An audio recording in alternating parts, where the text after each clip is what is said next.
Right. Okay. This false sense of proprietorship can be avoided just by engaging oneself in devotional service. Okay, wait a minute.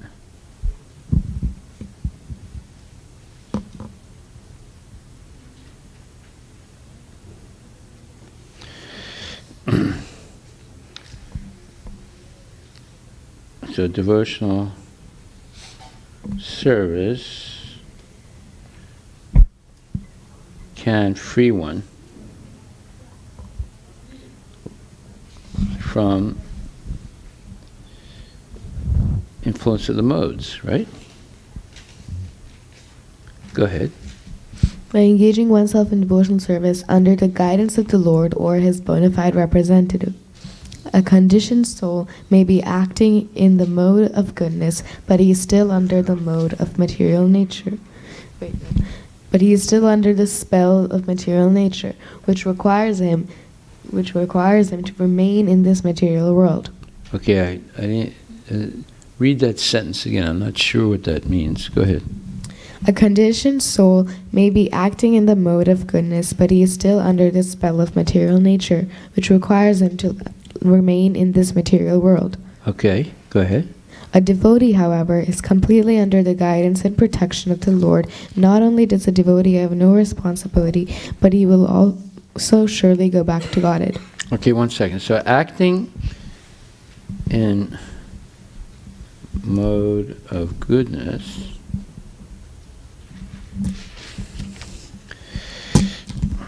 one is still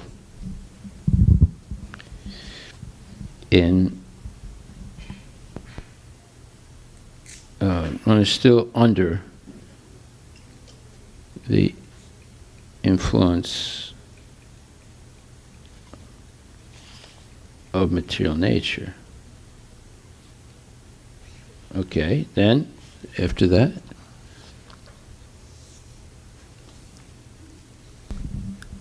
A devotee, however, is completely under the guidance and protection of the Lord. So not only does the devotee have no responsibility, but he will also surely go back to Godhead.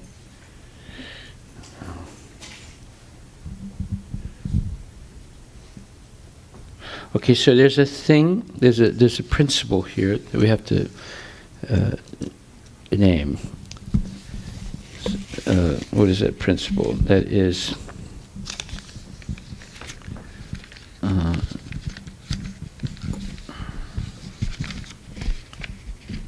one second.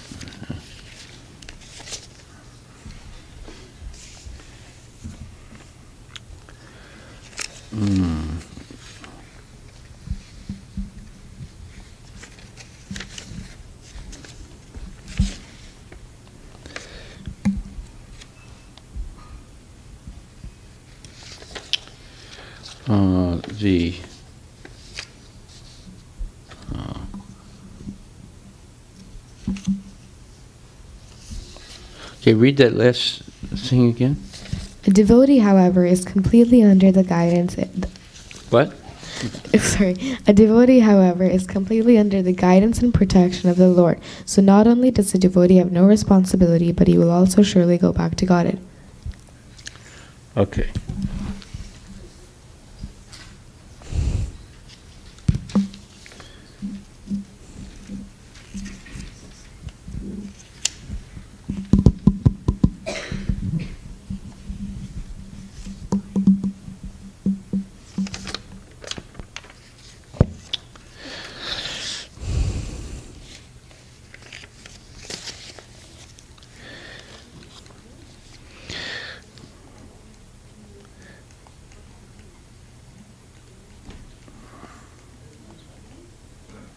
Okay, when you say the devotee has no responsibility, what do you mean?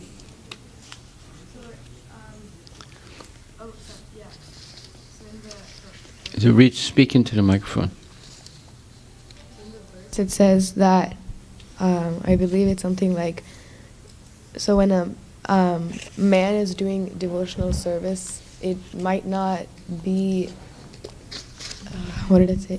It said something like, when a man is engaging in devotional service, that activity might not be like that. He might not so to common, in a common man's eyes, that activity or him serving the Lord might not be such a high quality job.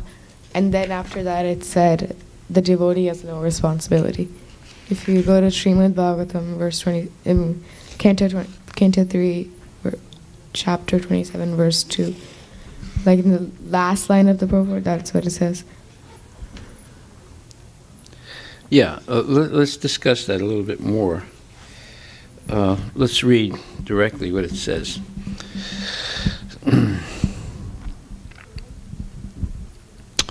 It says, the false sense of proprietorship can be avoided simply by engaging oneself in devotional service under the direction of the Supreme Lord or his bona fide representative. Okay, so we're talking about the false sense of proprietorship, right? Proprietorship means you own something, right? Arjuna in Bhagavad Gita was trying to accept for himself the responsibility for killing his grandfather and teacher in the fight. But he became freed from that proprietorship of action when he acted under the direction of Krishna. So this is an amazing point. Everyone in material life has a false sense of proprietorship. And that false sense of proprietorship keeps us in the material world. And proprietorship doesn't only belong to a material object, like a house or a car. It also can be, as Prabhupada says here, proprietorship of action. When a person believes, I am the doer, then they own the action that they engage in. It's proprietorship of action. They own the action. So Arjuna was thinking that he was going to kill Bhisma Pitamaha and Dronacharya. And he owned that action. Because he owned that action, he didn't want to do it. And he thought it would be sinful. Okay, like I'll give you an example. One time, one person told me, oh, when my guru comes, I'm going to complain to him about such and such a devotee who's a nonsense. So she wanted to own that action of complaining about someone to the guru. That someone was also a disciple of the guru. So I asked her, when you were initiated, what did you promise your guru? Or what does a person promise a guru when they get initiated? Yes. The 4 regulative principles. To follow the 4 regulative principles, right? That is no Eating, no gambling, no intoxication, and no illicit sex. right. And what's the 5th thing you have to promise? Yeah, chanting minimum 16 rounds a day. Okay? So I told her, these are 5 things you promised your guru. Did you promise the guru that you would complain about someone? Huh? Did she promise that? No. So I said, when you see your guru, rather than complaining about someone, you should explain how you're following the rules and regulations that you promised you would follow, right? So you should focus on that. Don't focus on complaining about someone. And see, what is your duty as a disciple? Is it to complain about someone to the guru? No, it's to follow the 4 regulative principles and chant minimum 16 good rounds a day. So rather than following the 4 regulative principles and chanting 16 rounds a day minimum, this person was complaining about someone. So you understand? There's proprietorship of action also.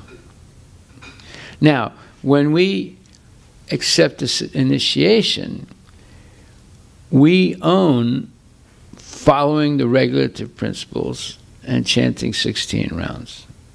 We don't own, I mean, you can try and own complaining about someone, but that would be a violation of what you promised. You see? So here Arjuna is owning killing Bhisma, Pitamaha, and Dronacharya. Is that what he should own? What should he own?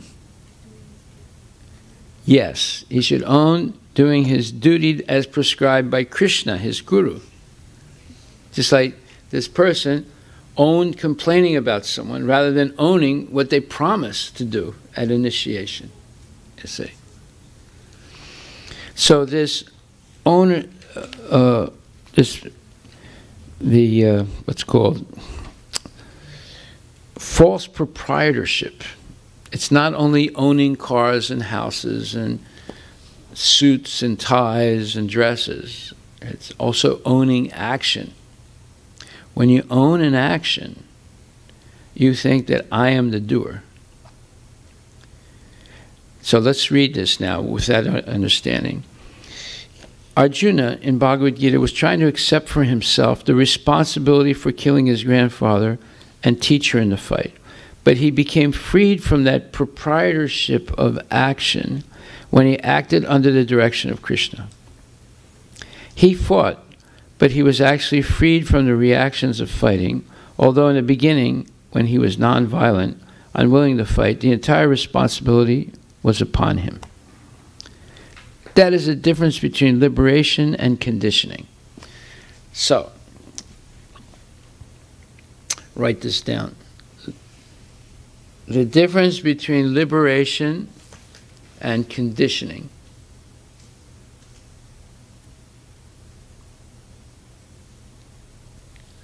This is something. This is your homework for tomorrow.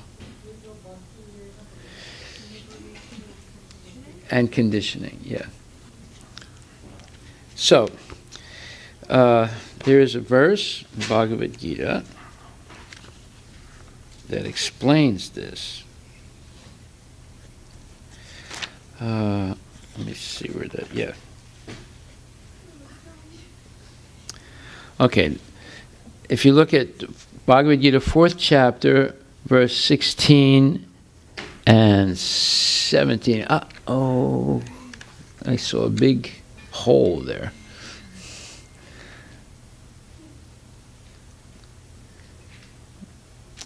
Uh, 16, 17,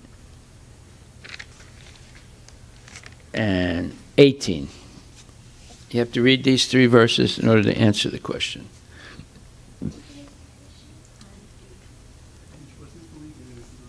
Bhagavad Gita, 4th chapter, 16, 17, and 18. In order to understand the difference between liberation and conditioning. Yes. So, text number 416 says, even the intelligent persons are bewildered in determining what is action and what is inaction. Now I shall explain to you what action is, knowing which you shall be liberated from all misfortune. So, the person that got initiated, they promised, follow the 4 regulative principles and chant minimum 16 good rounds a day.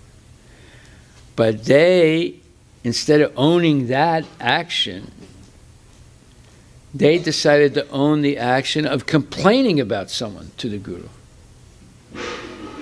So their focus changed from following the regulative principles and chanting 16 rounds to complaining about someone. See? They wanted to own that complaining, and they weren't as interested about owning the following regulative principles. Right? Yes?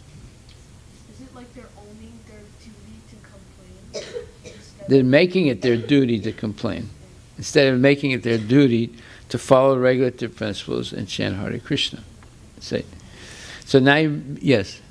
So does it mean that you are saying our duty should be only follow the regulative principles and 16 rounds minimum? That's what you promised. That's. So, but I'm saying like only. So is that the only thing we should be focused on? And is that We should own that. We should own it, right? And then everything else is like we don't own it. I mean, we might, the person you explained, she might be doing this. No, you only own Only own. what the Guru advises. So he asked you to follow the 4 regulative principles and chant Hare Krishna, minimum 16 good rounds a day. So that's what you own. And he could also say, please observe the behaviors of your God brothers and God sisters, and if you see something wrong, tell me. Oh, now you own that also, because he gave you that order, right, or that request. But if he doesn't request you to do that, then you just own what he asks you to do at initiation, which is chant 16 rounds, good rounds, and minimum. You could chant more, but not less, and follow the regulative principles. See, this is what it's all about. Is that when we own things on our own, it's based on false ego. So Arjuna owned the idea that I'm going to kill Duryodhana and Bhisma Pitamaha. And then he decided, I'm not going to do it. And by doing that, he went against Krishna's order. Krishna was ordering him to do it. But he ordered him to fight without attachment. But he wanted to fight with attachment that he speculated in his mind. And therefore, his speculation is actually sinful. And anyway, he didn't want to do it. So because he didn't want to do it, he was going to violate Krishna's order. He's ordering him to do it. You see how complicated this becomes? It's all based on the false ego. Just like, you might be a bunch of kids together, and someone says, so-and-so is like this.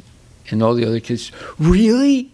Well, I believe that now, too, that so-and-so is like this. So all of a sudden, the whole way of thinking is switched from, let's follow the regulative principles and chant Hare Krishna, to so-and-so is like this. And now one person said it, then everybody owns it. Yes, if you want to be part of this group, you have to agree that so-and-so is like this.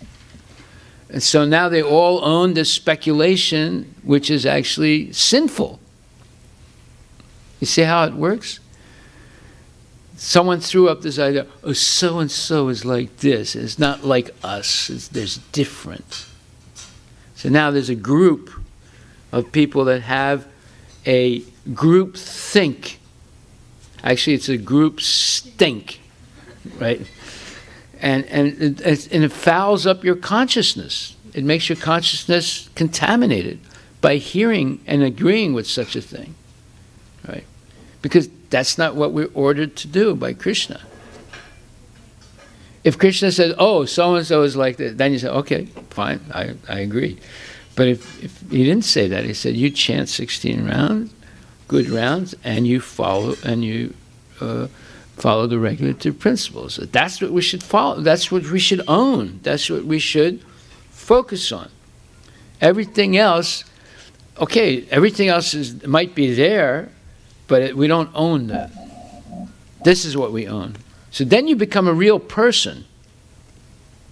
But every time someone says, so-and-so is like this, and you say, yeah, I agree with you.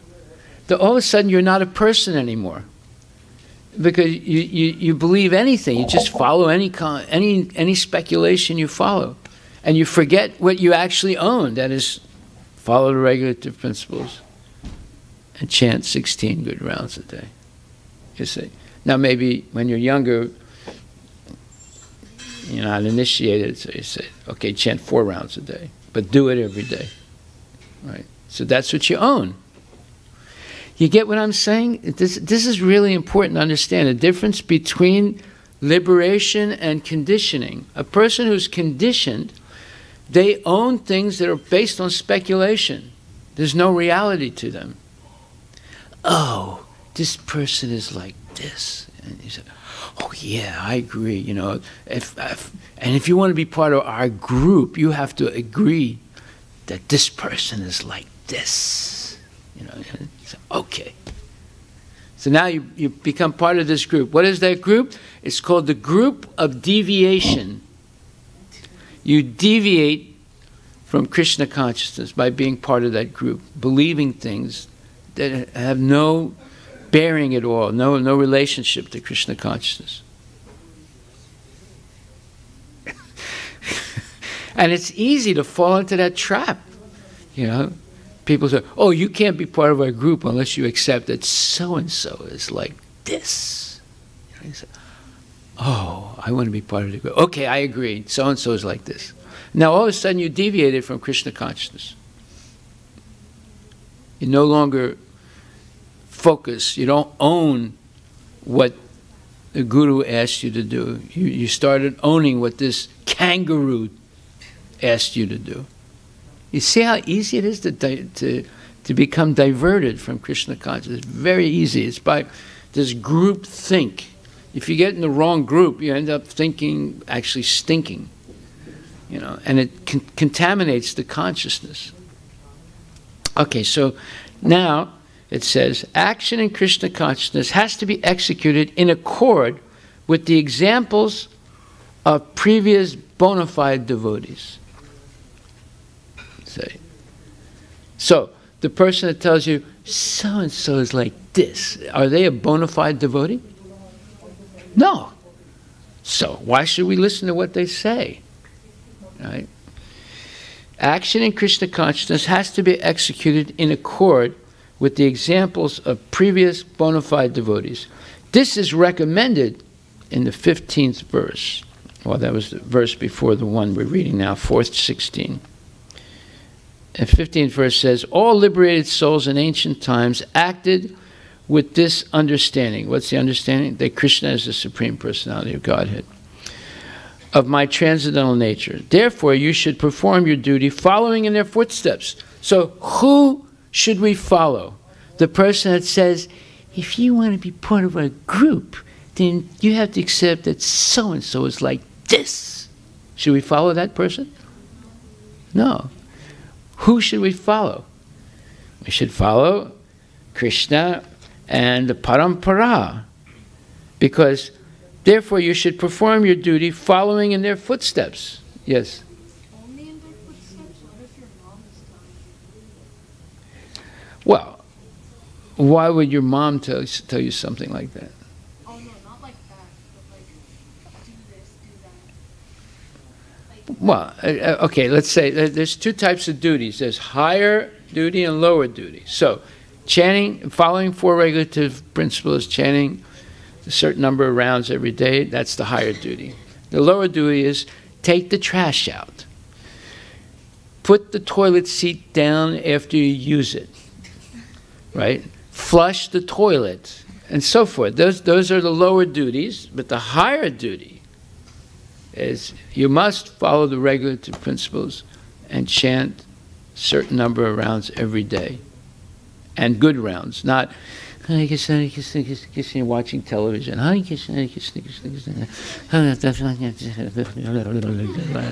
You know, it doesn't even become Hare Krishna. After a little while, you're just watching the television and stop chanting. So you have to follow rules and regulations. That's the higher duty. If you do that, then you're a real person. But if you follow somebody's stinking speculation, you're not a person anymore. You've become an it. You want to become an it? No. So you have to follow the higher duty in life. And then there are lower duties, but they don't sustain you eternally. It's the higher duty that sustains you eternally. The lower duties sustain you for a day or for an hour or for 10 minutes, right? Taking out the trash, you know, flushing the toilet, sweeping up your room and whatever, cleaning up your room. But the higher duty will sustain you eternally. See? Okay. So then it says, action in Krishna consciousness has to be executed in accordance with the examples of previous bona fide devotees. This is recommended in the 15th verse. Why such action should not be independent will be explained in the text to follow.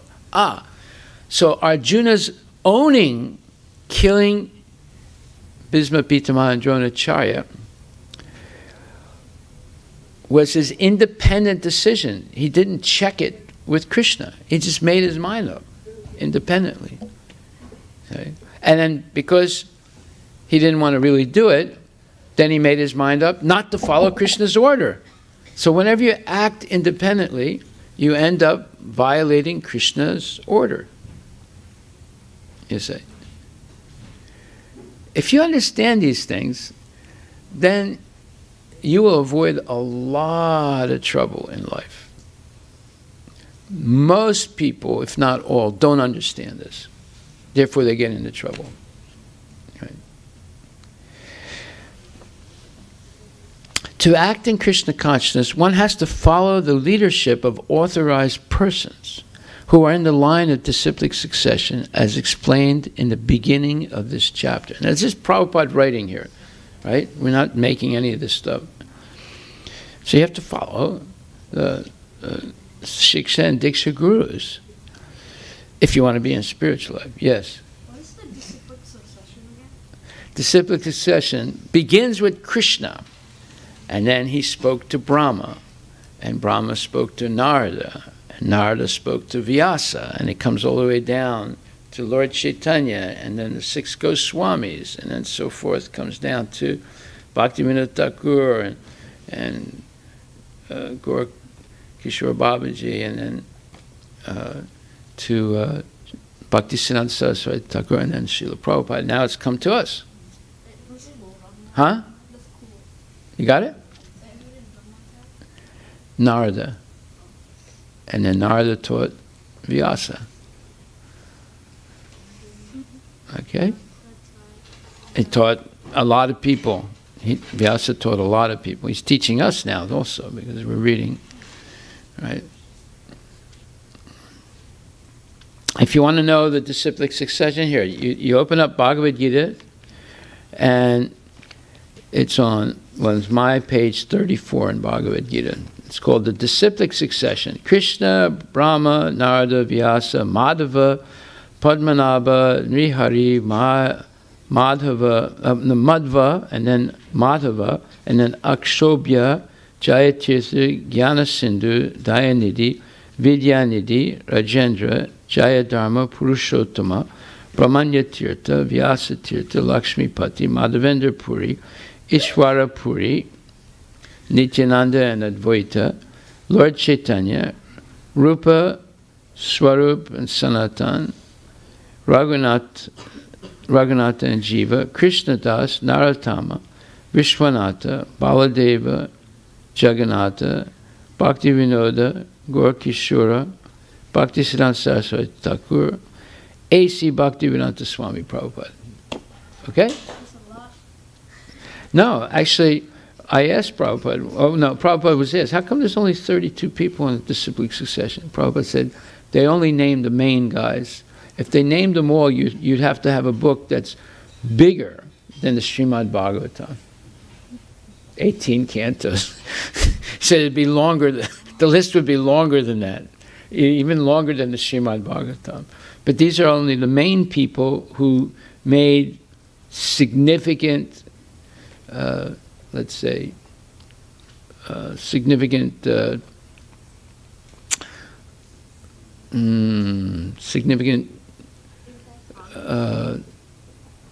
progress. Okay. Okay? So let's go back here now. Now it says, to act in Krishna consciousness, one has to follow the leadership of authorized persons who are in a line of disciplic succession, as explained in the beginning of this chapter. The system of Krishna consciousness was first narrated to the sun god. The sun god explained it to his son Manu. Manu explained it to his son Ikshvaku. and the system is current on this earth from that very remote time. Therefore, one has to follow in the footsteps of previous authorities in the line of disciplic succession. Otherwise, even the most intelligent men will be bewildered regarding the standard actions of Krishna consciousness. The standard actions is a very important concept. One time Prabhupada was asked, well, what do you think of Guru Maharaji, and what do you think of Anandamayi Ma, and what do you think of all these other gurus? Prabhupada said, they're not standard. What does that mean? You know what that means, Ria? No? Okay. Yeah, they're not following disciplic succession. They're not standard. They made their own stink, right? Based on speculation. And therefore, he said they're not standard, you know. One person says, you meditate on nothing. Another person says, you meditate on the light. Another person says, you don't have to meditate. You just smoke marijuana. You know, they're not standard.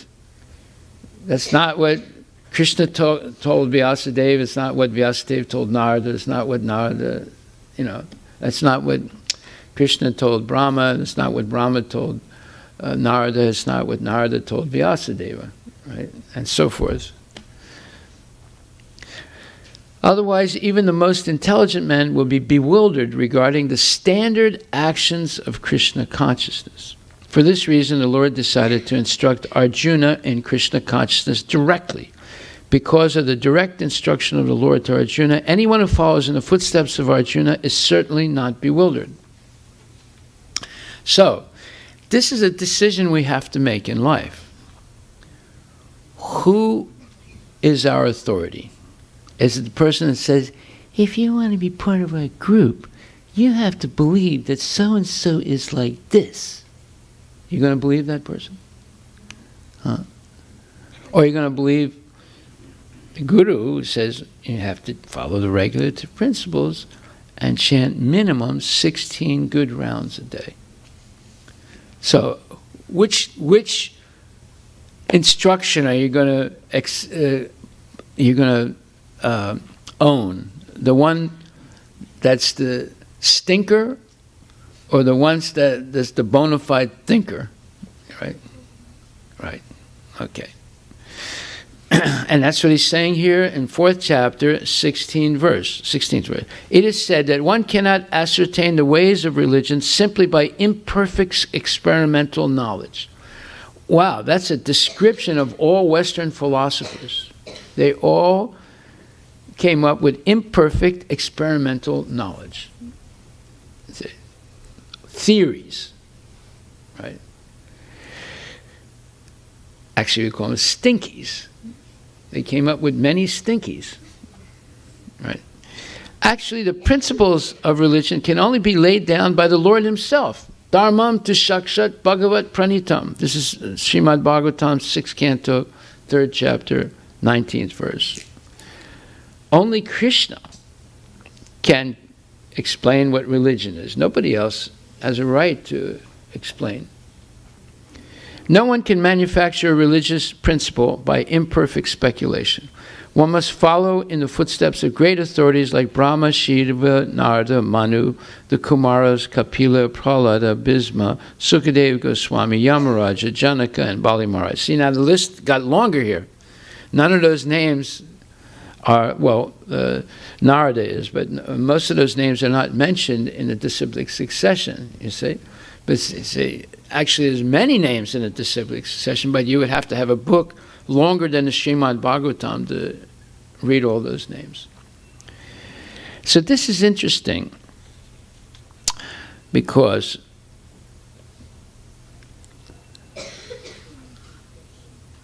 people are manufacturing religious principles all the time through imperfect speculation. Like, for example, there's this one church, Christian church, that started in, I think, North Carolina, and now it's spread to many of the states in the South. Somebody read one line of the Bible in the Revelation of St. John, which is the last book of the Bible, and it said, And the real believers will dance with poisonous snakes. So he started a church. In that church, their whole arti ceremony is someone's playing a guitar, singing bluegrass music.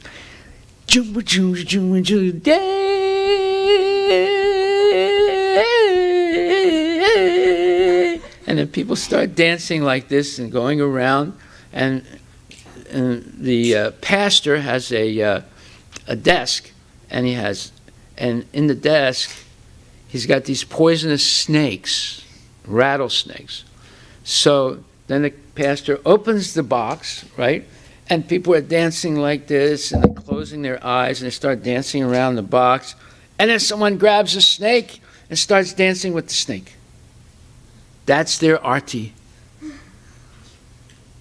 Right?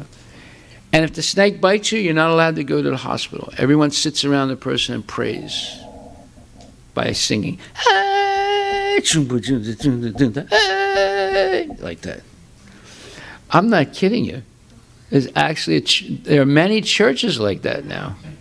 Isn't that like murder?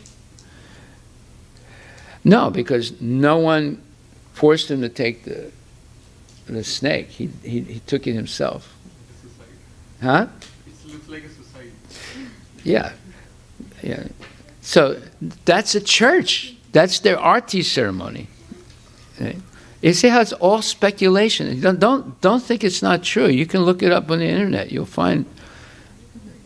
And the little kids also go to that church, and they also have to dance with the snake. You're not forced to do it, but if you get that, inspiration, then you'll do it. And people do it, and people have died. Not everybody dies. Eventually you learn how to grab the snake without getting the snake angry at you.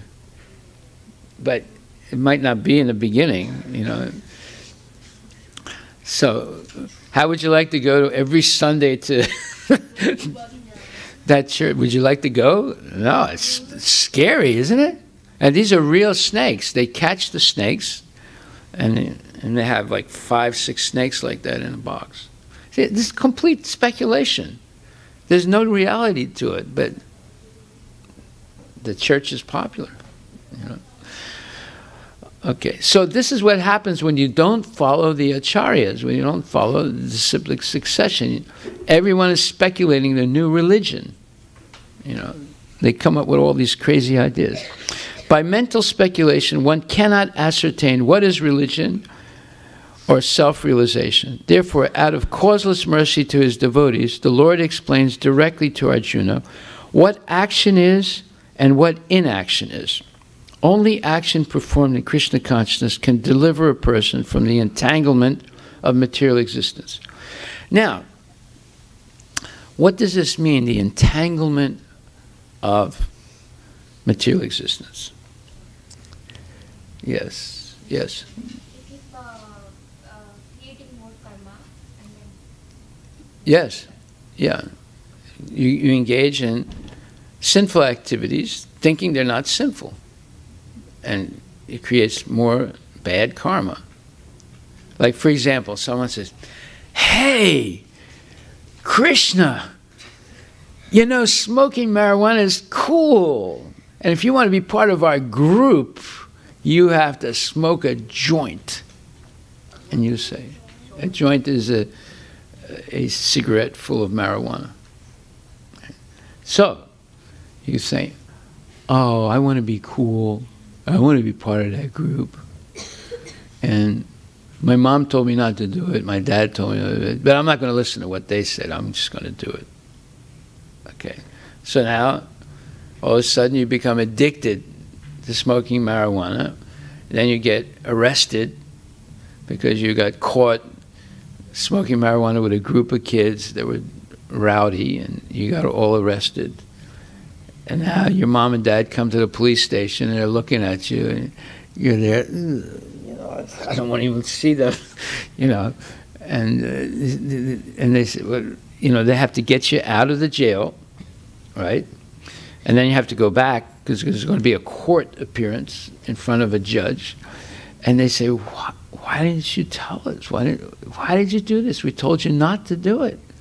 And you say, well, I mean, I thought it was cool, you know. You see how things happen, you know. Somebody tells you it's cool and you want to be part of our group, you have to do this, and all of a sudden you forget what your mom and pop said, you forget about Krishna, you forget about everything, and you go ahead and do it, and now you get caught. And you feel shamed, and you feel stupid, and now you have to go to, you know, do community service, and all your friends found out that, you know, you were in jail, and that's, you know, it's just complicated, right? Now I can name 100 different ways that people get caught. Young kids get caught in very embarrassing and horrible situations, right? I don't want to go into all of it because it's scary. If we start talking about it, it is scary. There's always a police roving around our school. Oh yeah, they're looking for drugs. They're looking for, well, they're there for two reasons. One, to protect you. If some crazy person comes in with a gun to try and kill you, he'll protect you. And number two, they're looking for drugs and illegal activity in the school. Okay, so now in verse 17 it says, the intricacies of action are very hard to understand. Intricacies means the complications of action are very hard to understand. Therefore, one should know properly what action is, what forbidden action is, and what inaction is. So there's action, forbidden action, and inaction. Right? Like if your mom says, Krishna, take the trash out. And you forget to do it because you were playing on a computer game, right? So then several hours later said, Krishna, you didn't do what I told you to do. He said, oh, I forgot, I'm sorry. But what were you doing that you forgot? I told you to do it. You said, yes, Mommy, I'll do it. And you didn't do it. Well, I was playing this computer game, and you know, I had to kill about 15 guys to advance. And so, you know, you see, your mind is not focused. Right? And now you're in a little bit of trouble because you didn't do what you were supposed to do. So it's hard to understand what is action, what is forbidden action, and what is inaction. So you were inactive. You were supposed to do something, you didn't do it. So you got in trouble. Just like Arjuna was asked to fight, and he refused to fight. That was sinful, refusing Krishna's order. Right? In other cases, Krishna will order you not to fight, but you want to fight. You see?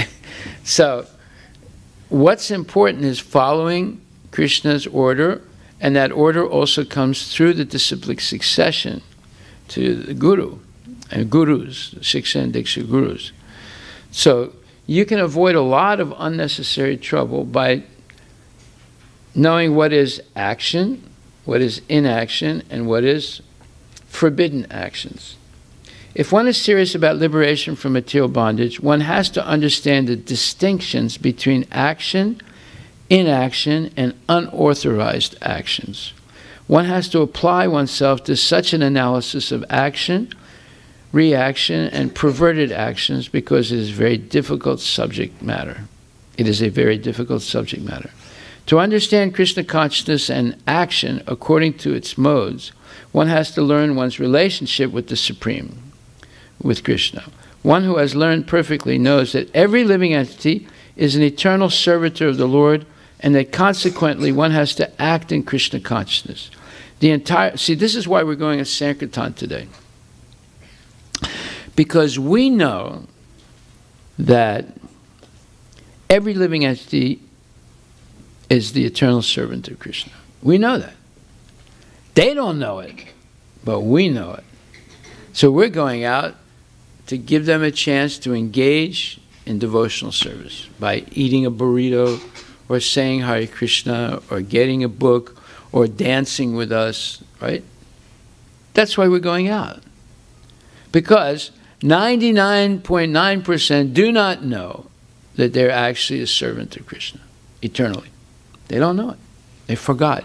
Why did they forget? Because of sense gratification. See, they're all engaged in sense gratification. You know, eating, sleeping, mating, and defending. They're in the pavarga. You know what the pavarga is?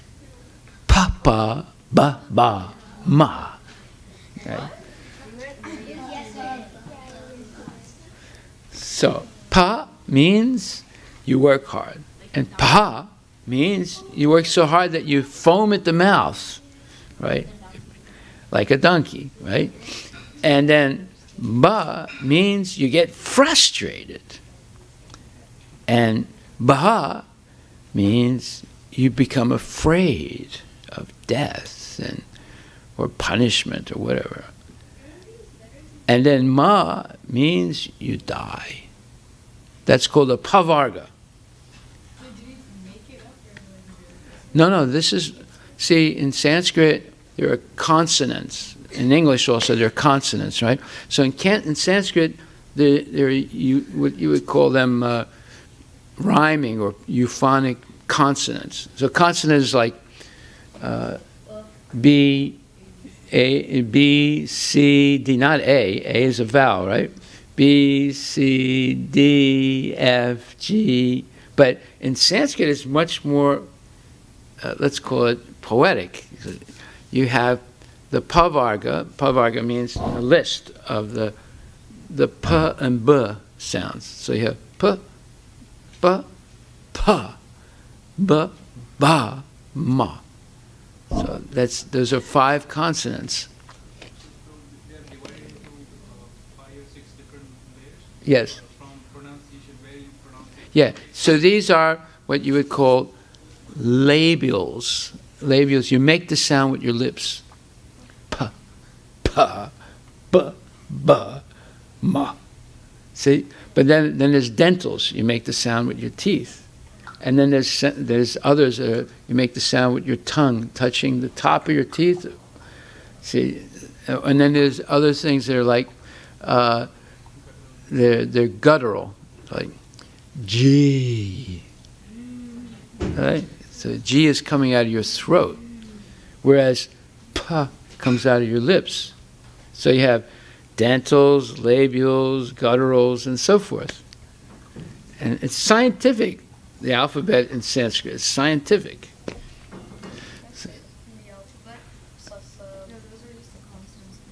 No, those are just the consonants, not the vowels. The vowels are different. And then you have complex sounds that are made like ksha, like kshatriya, like, so that's more complicated, right? Yeah, or jnana, gya. Those are 2 consonants put together. Okay. So now we're going on Sankirtan because we know that everybody is the servant of Krishna. But most people have forgotten it, and that's why they're suffering. And you're going to see suffering. When you go out, do you see suffering when you go out? Yeah. So people walking down the street, they're talking to themselves, right? Once when I went home, there was this man, like he walked into the middle of the street when the thing wasn't like ready, and then he was like banging on the trunk of a car who stopped because of him. Yeah. Blah, blah, blah, blah. Yeah, you see crazy people in the street. I mean, there are a lot of crazy people out there, and people are suffering, right? Why are they so crazy though? They've all forgot Krishna. They all became addicted to sense gratification, and sense gratification wears you down.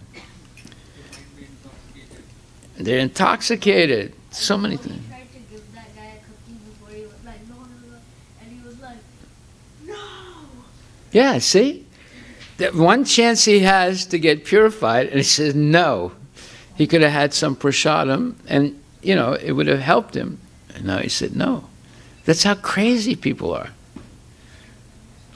See? But we still go out. Because you'll meet 99 people who are not interested. You meet one person who is, and they thank you. Say, thank you so much. Now, Puja will give us an example of that. 99 people say, no, I'm not interested. And one person says, thank you. You answered my prayers. I was waiting for something like this. And you have an example? When you were in India, one person came to the food truck, and he said that when I saw the free word written on the food truck, I thought that this is a lie, a false. And he said my great-great-great-grandfather donated the land of Seattle. So he was Native American. Oh, it's a Native American, yeah. He's a son of Chief Seattle. And he was like... That was the name of the chief. He was like so overwhelmed by seeing the food truck, and he said, are you really sure you're going to give free food? I mean, he couldn't believe it. He said, I've never seen this in my whole life. Like my great-grandfather ventured out and gave this out, land, but I could never meet someone like, so I told about our mission and all the things, and he was like, yeah, I bring my people here to the food truck. And Yeah, all the American Indians can come to our food truck, no problem. They'll meet the East Indians. We're all Indian now. Yeah. There was one lady, Prabhu, she has, and he was saying that we believe in symmetry. I think something he was saying. What? He was saying something like everybody goes into the earth, even if they go in coffin also. So he was saying we go and hug the trees. So he was saying we believe in giving. I said that's what our philosophy is also. No, he believes, their religion is believing in the Great Spirit. Oh yeah, because they think that nature is... So the Great Spirit is in the whale, it's in the tree, it's in the eagle, it's in the, alligator, the Great Spirit. Like, they all, in third grade we studied Native Americans, and they go dancing around. We actually... Well, we go hoo hoo hoo hoo hoo also, right? Like a week ago, a Native American came to our school to present, and then he's talking about Seattle and how it's all like Native American, and then all he said was like ooh ooh after that. Oh, he did a little chant. Yeah. Yeah. Did he bring his drum? Yeah. One lady, she has a... That's his kirtan. One lady, she has a yoga center in Seattle, Uh-huh. and she offered, when she heard about our Kirtan yoga program in Sudan district, she said, I'll offer my yoga place to you guys for free. Oh, her yoga place. Yeah, I connected. Did you get the address? Yes, I connected now with Prabhu and everybody. Well, that might, Both of them. yeah.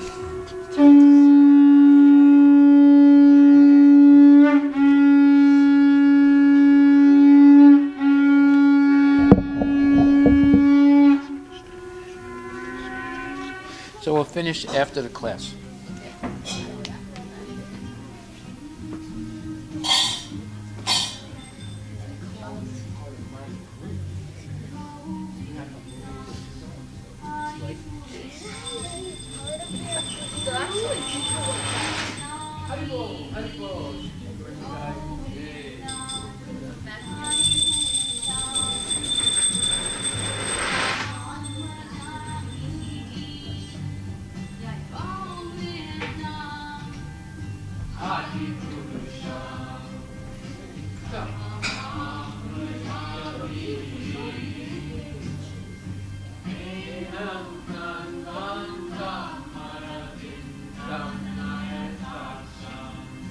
Wow.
I asked you, will you come to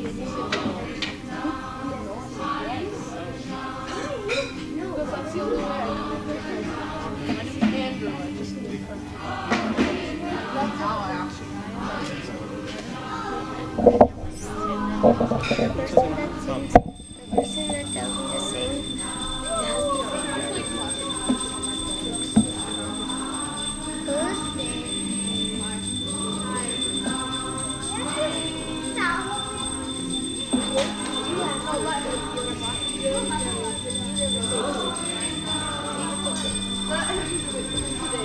You're singing? Okay, who is singing? Who is singing? I'm singing. Okay. If you want. Come stand here. If there's anyone else who wants to. Stand here. Okay? Okay, Ria will sing with you. Come. I think I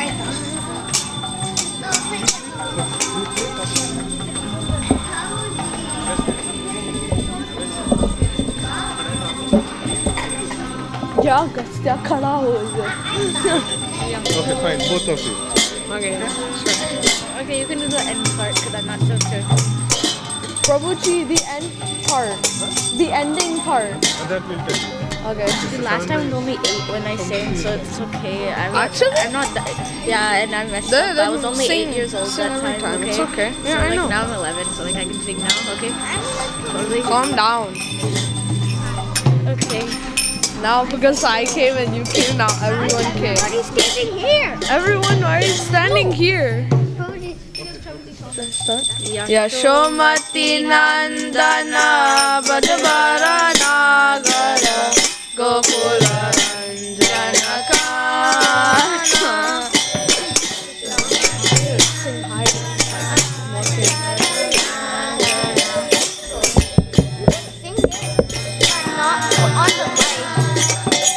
Gopi Paranadana Madana Manohara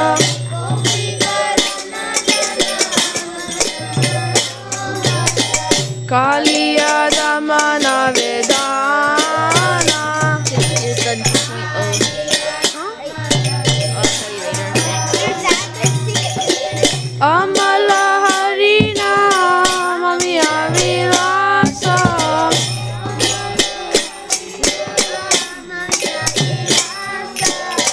Vipina Purandara Navina Nagara Bora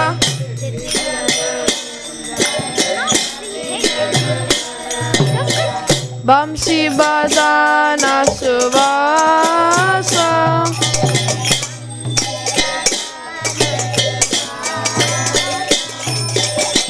Brajajana Palana Surakula Nashana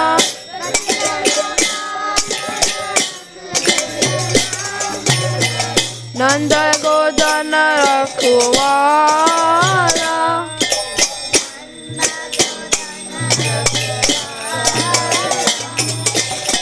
Govinda Madhava Navanita Tashkara Sundarananda Gopala. Okay. Sundarananda Gopala.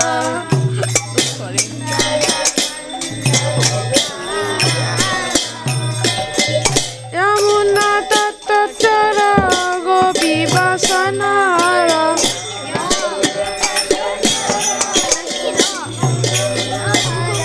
Rasa Rasika Kripa Moya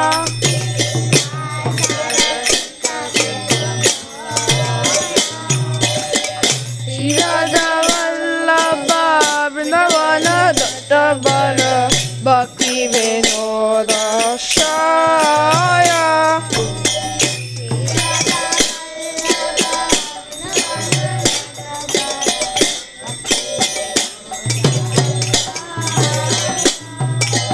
Yashomati Nandana Brajabara Nagara Gokula Ranjana Kana. After that, Hare Krishna 3 times. Okay.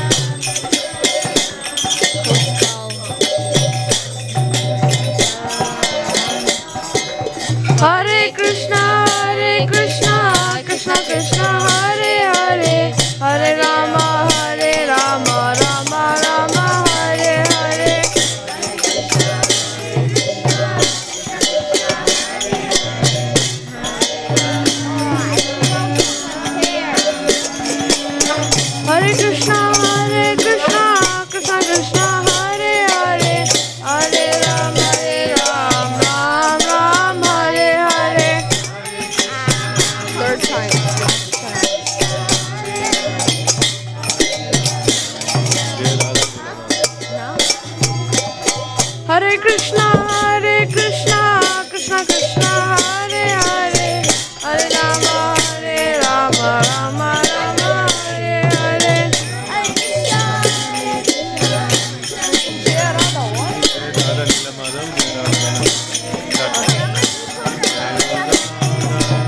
Jaya Radha Nila Madhura, Nila Madhura.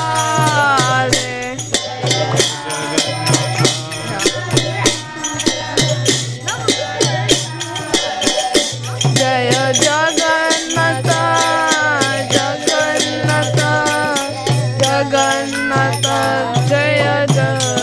Oh, it's supposed to say Baladeva.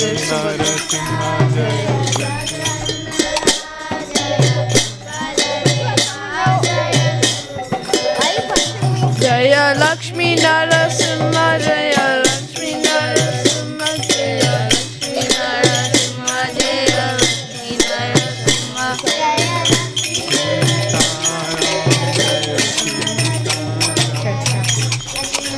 And say at the end you have to say Lakshman Hanuman.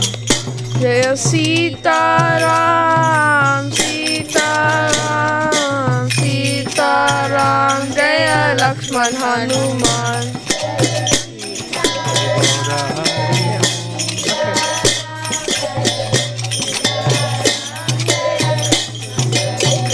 Nitai Gora Hari Bol, Hari Bol, Hari Bol, Nitai Gora Hari Bol.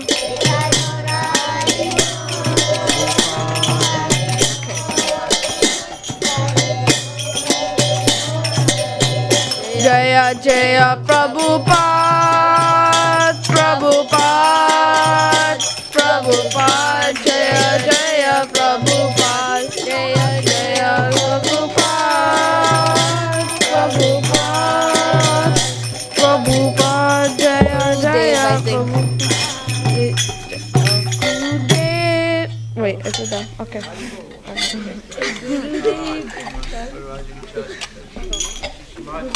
Kumar Grace, Isi Bhaktivedanta Goswami Maharaj, Prabhupada, Lantakoti Vaishnava, Acharya, Haridas, parents, Prabhu Chaitanya, Prabhu Chaitanya, Prabhu Shivasi, Guru Bhakti, Shri Radha Krishna Govindana, Samukunda, Iri Govindana, Thai Guru, all glories to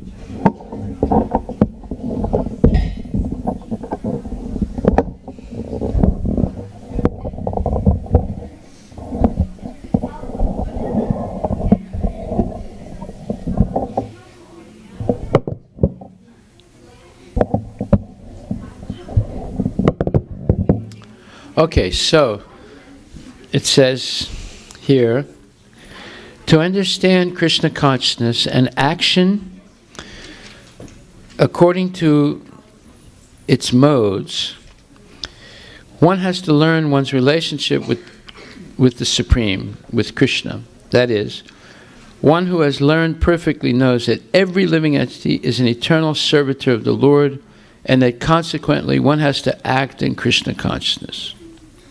The entire Bhagavad Gita is directed toward this conclusion. So, what is this conclusion? We have to know that every living entity is the eternal servant of the Lord, and therefore the duty of every living entity is to act in Krishna consciousness. The entire Bhagavad Gita is directed toward this conclusion. Any other conclusion against this consciousness and its attendant actions are vikarma. So there's karma, vikarma, and akarma. What is karma? What is karma?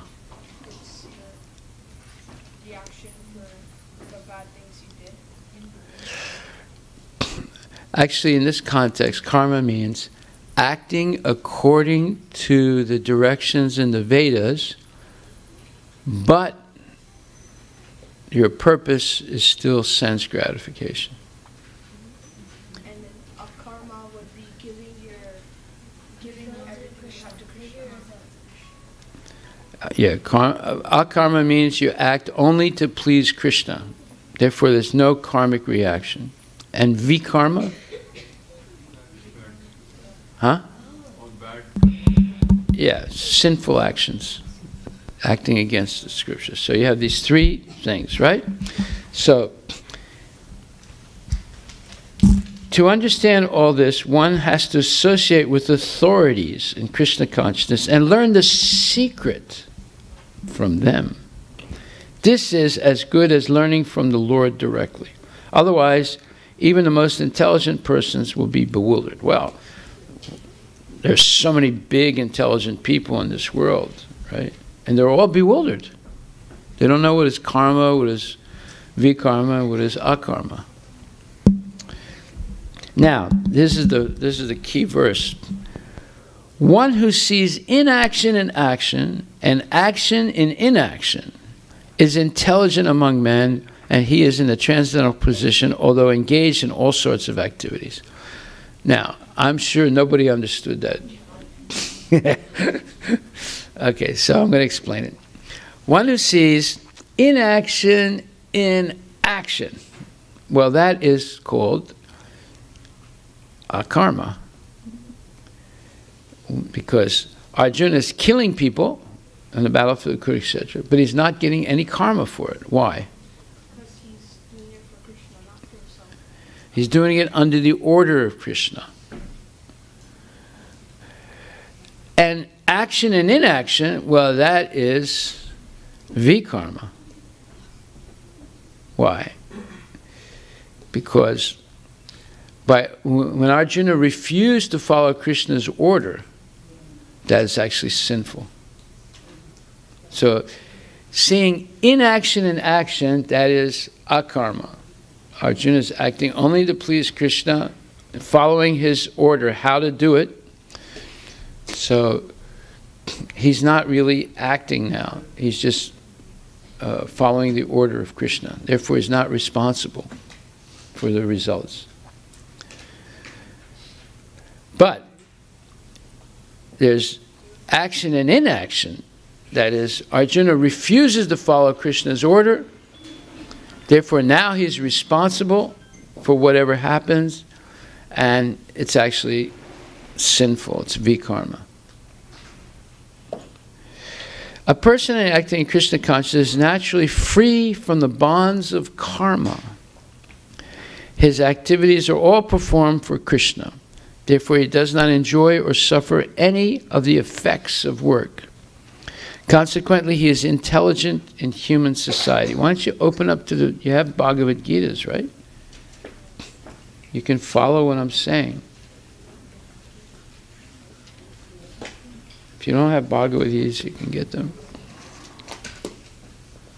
It's 4th chapter now, 18th verse. Your homework is explain the difference between a conditioned soul and a liberated soul. Based on these 4 verses, Bhagavad Gita 4:16, 17, 18, and 19. Oh, no, 16, 17, and 18. Yeah, sorry.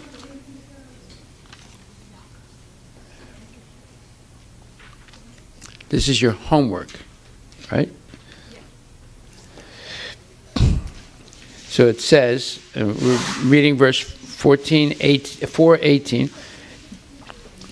The impersonal, our karma means without reaction to work. The impersonalist ceases fruitive activities out of fear, so that the resultant action may not be a stumbling block on the path of self-realization. But the personalist knows rightly his position as the eternal servant of the Supreme Personality of Godhead. Therefore, he engages himself in the activities of Krishna consciousness. So, therefore, the impersonalist says, hey, I'm not going to do any karma. Right? I'm going to just be inactive. That way, I won't get any karmic reactions. But the devotee says, I'm going to do whatever Krishna tells me to do. If he wants me to fight, I will fight. If he wants me not to fight, I won't fight. If he wants me to chant 16 rounds, I'm going to chant 16 rounds. If he doesn't want me to chant 16 rounds, I won't chant 16 rounds. Right. But he never said that. He said chant 16, minimum 16 rounds. So, therefore, when you follow Krishna's order, then you're no longer responsible for the results. If you don't follow Krishna's order, then you're responsible for the results. Okay? Okay, so now you know what your homework is. Now,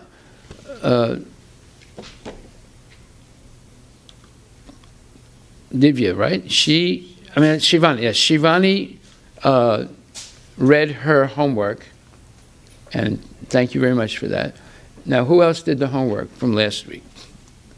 Anybody? Ria, did you do it? No? Okay. All right, so we will go one at a time. Go ahead. Agastya, and then... Okay, first Krishna, and then Agastya. And where's Pooja? Pooja has to read the homework. Do you have her homework? Did you do it?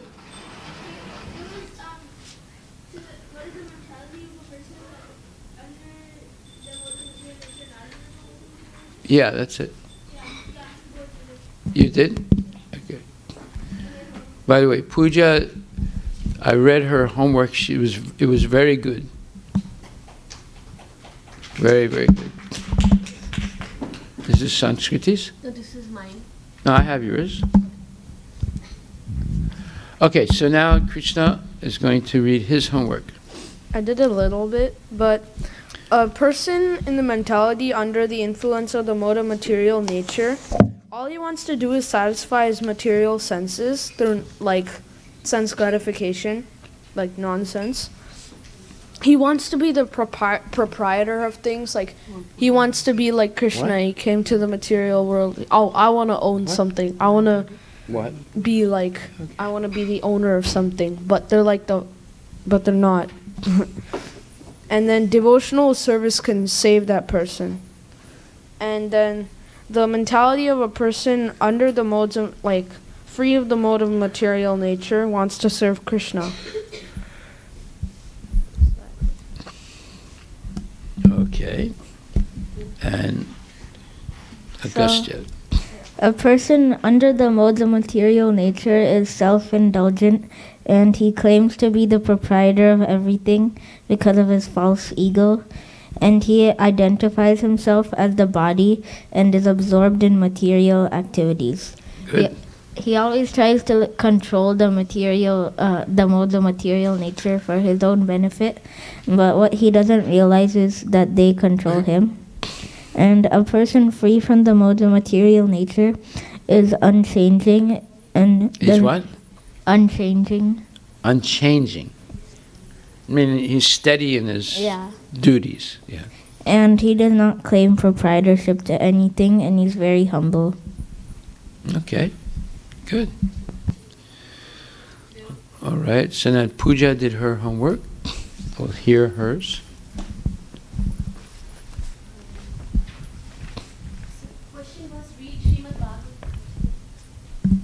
So question was, read Srimad Bhagavatam 327.2 and what is the mentality of the person under the three modes of material nature, and explain mentality of the person not under the three modes of material nature. So I've tried to answer this, whatever was learnt in the class by Prabhuji. Let us first talk about what are three modes of material nature. These are subtle forces that influence our behavior as well as every aspect of our physical, mental and emotional world. The Sanskrit term for these forces is guna, rope, and Srimad Bhagavad Gita explains how they pull us to act in various ways, even against our better judgment. So I've quoted Bhagavad Gita shlokas 14.5. Material nature consists of three modes: goodness, passion and ignorance. When the eternal living entity comes in contact with nature, O mighty armed Arjuna, he becomes conditioned by three modes. 14.6. O sinless one, the mode of goodness being purer than the others is illuminating and it frees one from all sinful reactions. Those situated in that mode becomes conditioned by a sense of happiness and knowledge. By a sense of happiness and knowledge. Bhagavad Gita 14.7, the modes of passion is born of unlimited desires and longings, O son of Kunti, and because of this the embodied living entity is bound to material fruitive actions. Bhagavad Gita 14.8, O son of Bharata, know that the mode of darkness, born of ignorance, is the delusion of all embodied living entities. The results of this mode are madness, indolence, and sleep, which bind the conditioned soul. You know what indolence means? Means being lazy, not doing your duty. Being indolent means you're lazy. So now to further this, so these are the introduction to modes of material nature. Then Krishna says in Bhagavad Gita 18:40 that there is no being existing either here or among the demigods in the higher planetary systems which is freed from these three modes born of material nature. All the planets in the universe are situated according to different grades of living entities under the influence of modes of material nature. So basically, everyone is under the influence of material nature. And this is also corroborated by Srimad Bhagavatam, Canto 3, Chapter 9, verse 27 to 28. All the planets in the universe are situated according to different grades of living entities under the influence of modes of material nature. There are these three modes of material nature. When they are mixed with one another, they become 9. When the 9 are mixed, they become 81, and the 81 become mixed. So it's basically permutation and combination. And thus we ultimately do not know how the delusion increases and increases. Lord Brahma had to accommodate different places and situations for the requisite bodies of the conditioned souls. The task was meant only for Brahma, and no one in the universe can even understand how difficult it was. But by the grace of the Lord, Brahma was able to execute the tremendous task so perfectly that everyone is amazed to see the workmanship of the Vidhata or the regulator. However, a person engaged in Krishna consciousness is at once liberated from the influence of the three modes of material nature. In other words, once the conditioned soul engages himself in devotional service, he also becomes liberated like the Lord. So this is a very important point, that what is impossible for most people becomes possible. And it's simple, it's not complicated. If one just engages in devotional service, they'll become free of the influence of the modes of material nature, and they can easily go back to Godhead, even in one lifetime. But because they avoid Krishna consciousness, they just continue suffering birth after birth.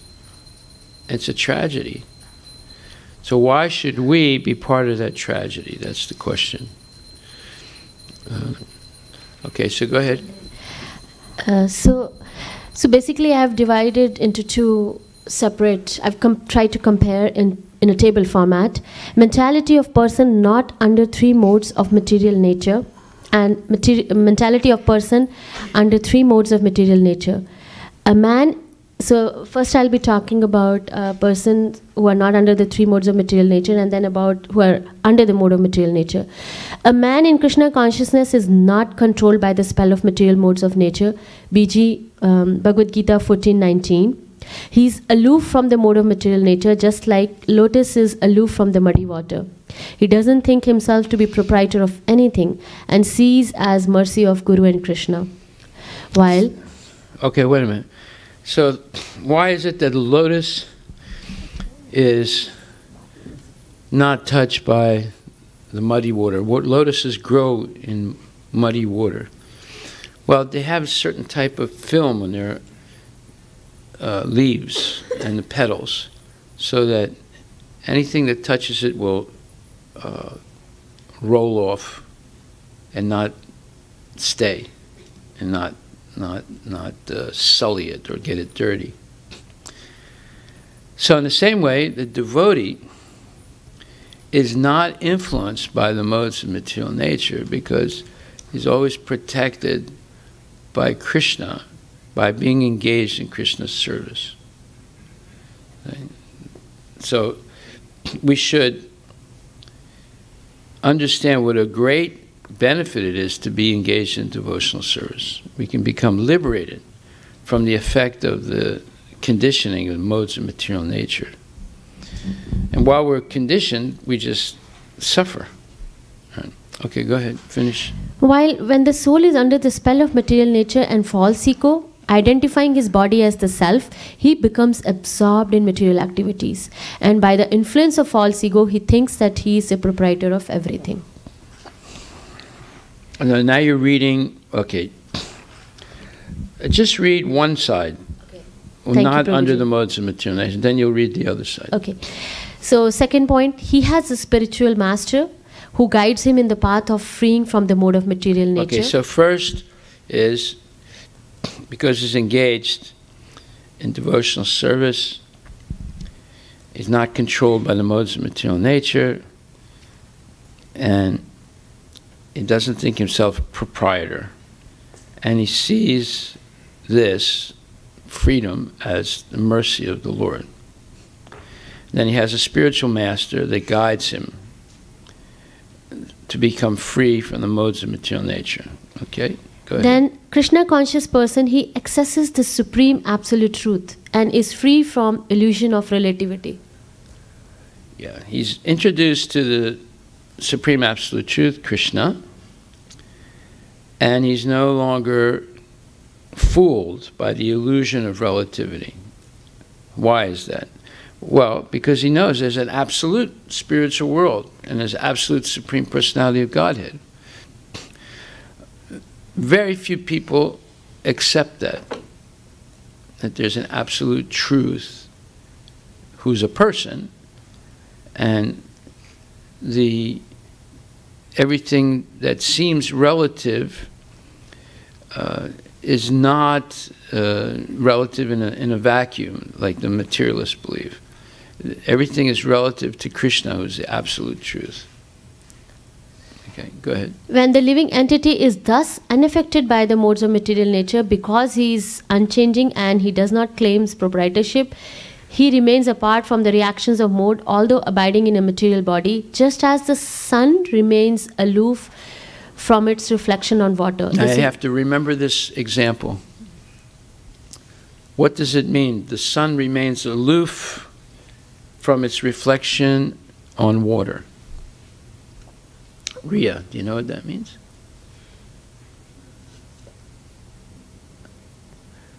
Does the reflection of the sun on the water affect the sun? No. Huh? Go ahead, Ria, think. Like, let's say you see the reflection of the sun on a river, right? And the current of the river is moving, and there's like waves, and it looks like the sun is moving. Is the sun really moving? No. So it's the reflection of the sun on water does not affect the sun. You see what you see? Okay. So this example is very important because we have to be like the sun. If you're a devotee, you become like the sun. You see so many things in the material world. Like Agastya, you saw that crazy guy run out in the street and bang on the car, and he screamed at it, and then he refuses to have a cookie prasadam. He said, no, I don't want it, right? So some people would get affected by that, but the devotee doesn't get affected by it. See, they're not afraid, and they're not, let's say, turned off by that person. Even though he was acting so crazy, still a devotee went up and said, would you like a cookie? You see, they're not affected. Just like the sun is not affected by its reflection, that it looks like it's moving on the surface of the water because of the current of the water. It's not affected. The sun is not moving.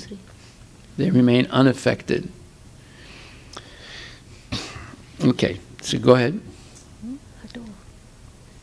Simply. This is by this is Srimad Bhagavatam 3.20 chapter Canto 3 chapter 27:1.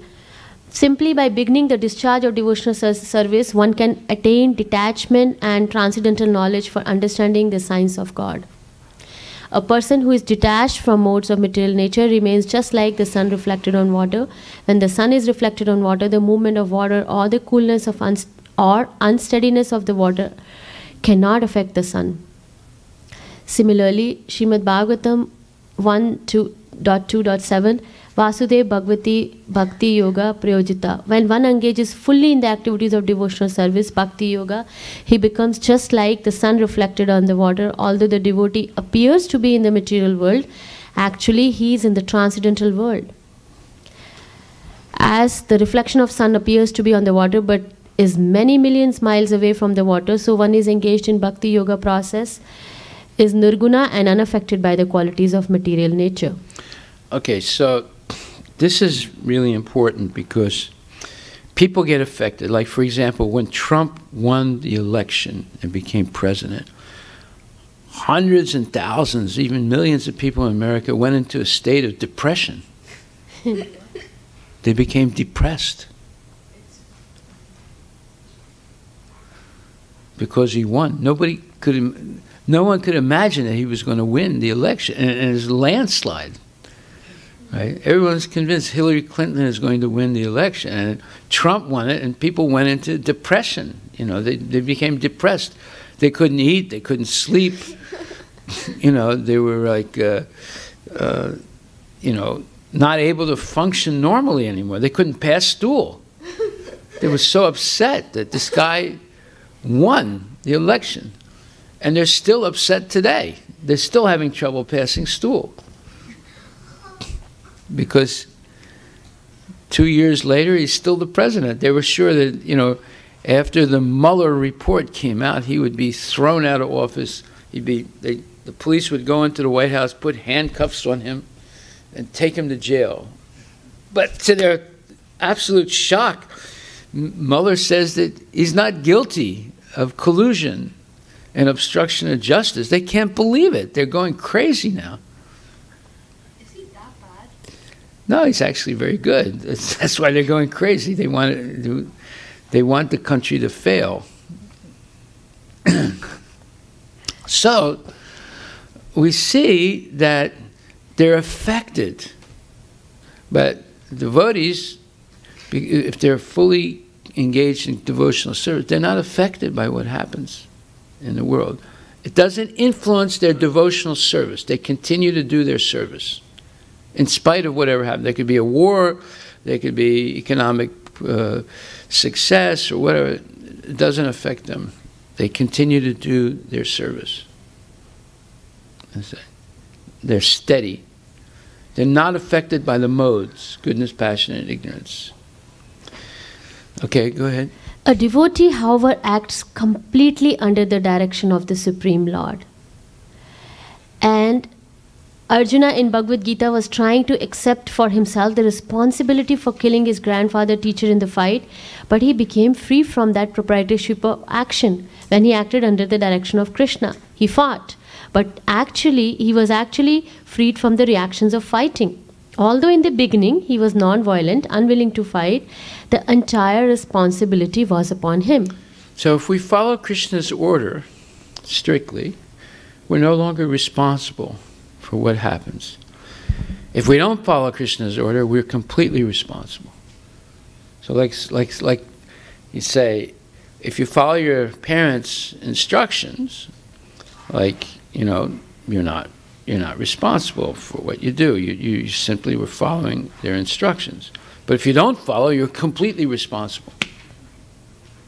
Like, if your parents tell you, don't smoke marijuana, but you smoke marijuana, then whatever happens, you're responsible.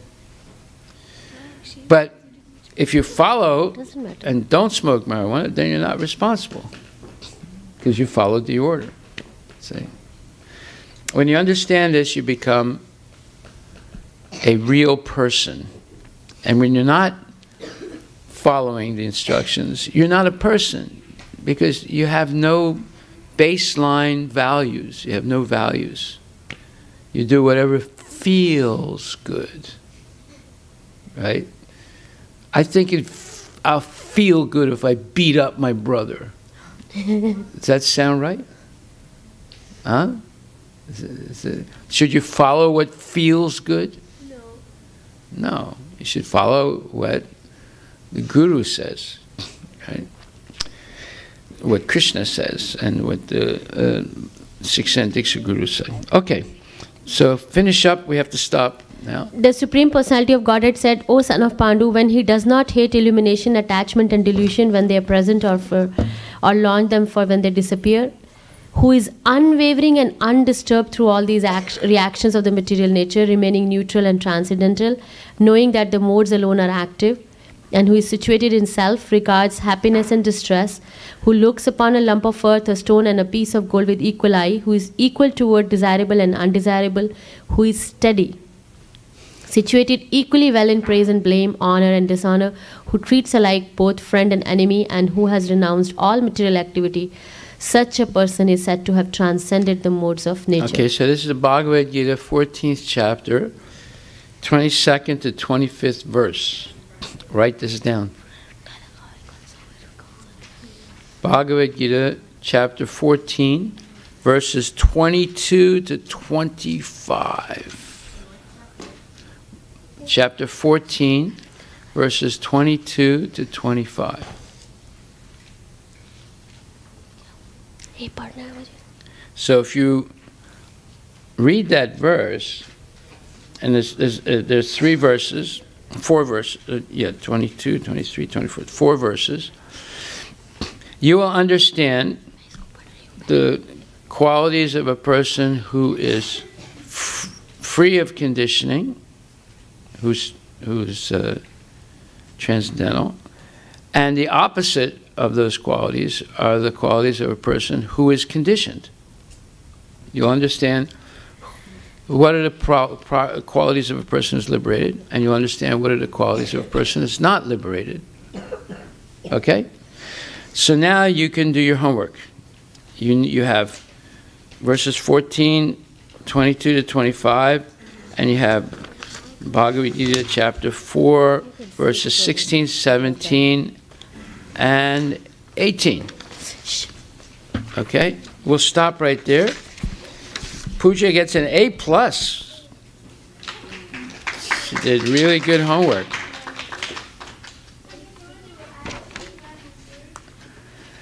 Okay, is it as long as your mom's or is shorter? Okay, go ahead, read it. Let's hear it.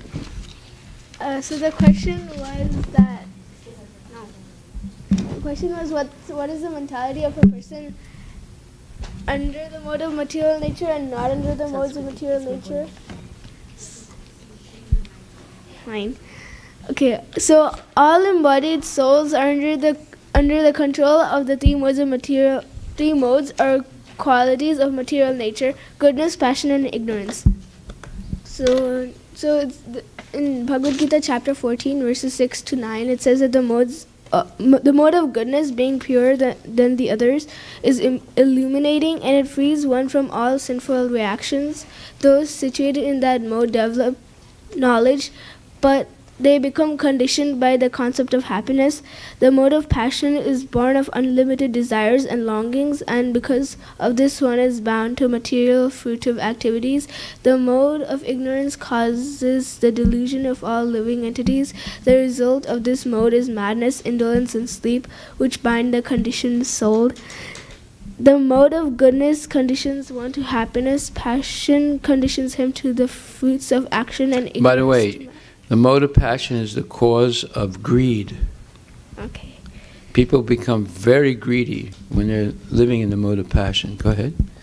So, a person who's not under the modes of material nature does not hate illumination, attachment, and delusion when they're present, nor longs for them when they disappear, and is seated like one unconcerned, being situated beyond beyond the material reactions of the modes of material nature, and remains firm, knowing that the modes alone are active, who regards alike pleasure and pain, who looks on a stone and a piece of gold with an equal eye, who is wise and holds praise and blame to be the same, who is unchanged in honor and dishonor, who treats friend and foe alike, who has abandoned all fruitive undertakings, and then one who engages in full devotional service, who does not fall in any circumstance at one transcends the modes of material nature.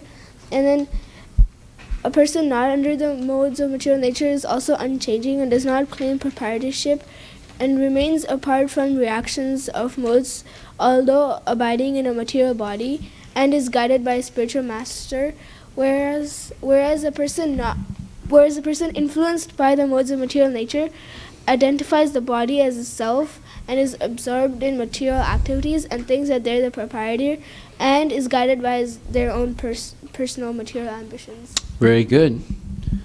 Okay, so you have your homework for tomorrow. Wow, it's going to come real fast. What is a liberated person? What is a conditioned person? Well, if you did your homework for today, you'll be able to easily answer it, but you're going to read chapter 4, verses 16, 17, and 18. Okay. And you can also look at 14, 22 to 25. Haribol. Thank you. Did you learn anything today? Yeah. What? Yeah, it was very good. It was very good. But it was somewhat similar to what your mom did. If not word for word. But it was shorter. Yeah. Good. Haribol.